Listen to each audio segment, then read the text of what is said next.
نحمده ونصلي على رسوله الكريم أما بعد فأعوذ بالله من الشيطان الرجيم بسم الله الرحمن الرحيم ربي يسر ولا تعسر وتمم بالخير وبك نستعين السلام علیکم ورحمۃ اللہ وبرکاتہ۔ تو آئیے جانتے ہیں کہ آج اللہ سبحانہ و تعالیٰ ہمیں کیا سکھا رہا ہے۔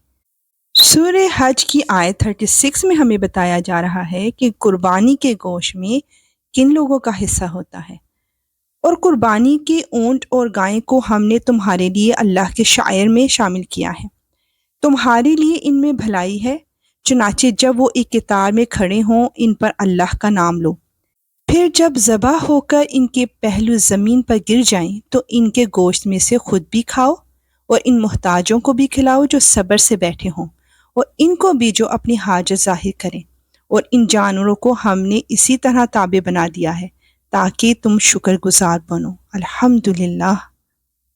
آیت 37 میں قربانی کا مقصد بیان کیا جا رہا ہے۔ اللہ کو نہ ان کا گوشت پہنچتا ہے نہ ان کا خون، لیکن اس کے پاس تمہارا تقویٰ پہنچتا ہے۔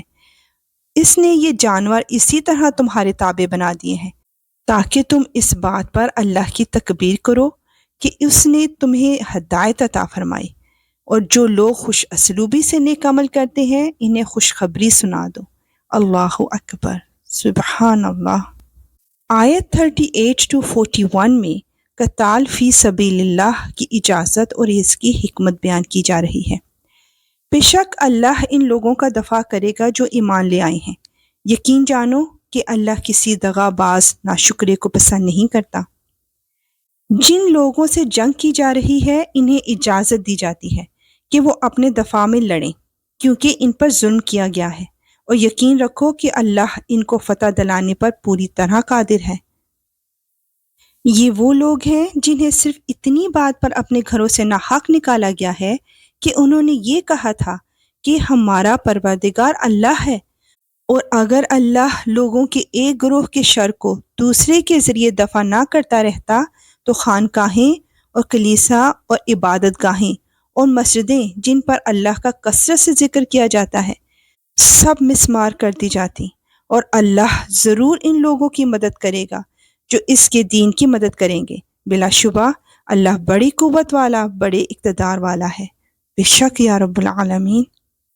یہ ایسے لوگ ہیں کہ اگر ہم انہیں زمین میں اقتدار بخشیں تو وہ نماز قائم کریں اور زکوٰۃ ادا کریں اور لوگوں کو نیکی کی تاکید کریں اور برائی سے روکیں، اور تمام کاموں کا انجام اللہ ہی کے قبضے میں ہے۔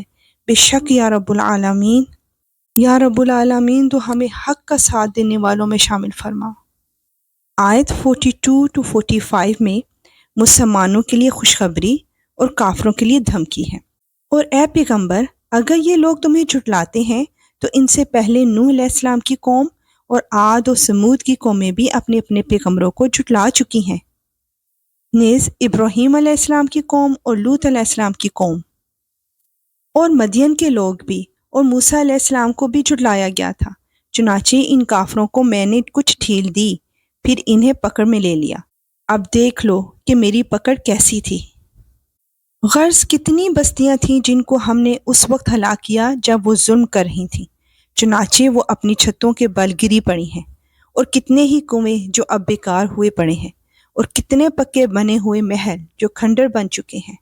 بے شک یا رب العالمین تو ہر چیز پر قادر ہے۔ آیت 46 میں بتایا جا رہا ہے کہ کفار کی آنکھیں نہیں، دل اندھے ہیں۔ تو کیا یہ لوگ زمین میں چلے پھرے نہیں ہیں جس سے انہیں وہ دل حاصل ہوتے جو انہیں سمجھ دے سکتے، یا ایسے کان حاصل ہوتے جن سے وہ سن سکتے؟ حقیقت یہ ہے کہ آنکھیں اندھی نہیں ہوتی بلکہ وہ دل اندھے ہو جاتے ہیں جو سینوں کے اندر ہیں۔ سبحان اللہ۔ اے اللہ تو ہماری مدد فرما اپنا ذکر کرنے میں، اپنا شکر کرنے میں، اور بہترین انداز میں اپنی عبادت کرنے میں۔ آمین یا رب العالمین۔ انشاءاللہ ملیں گے نیکسٹ آیات کے ساتھ۔ اب اجازت، وآخر دعوانا ان الحمدللہ رب العالمین۔ سبحانک اللہم وبحمدک، اشہد ان لا الہ الا انت، استغفرک واتوب الیک۔ السلام علیکم ورحمۃ اللہ وبرکاتہ۔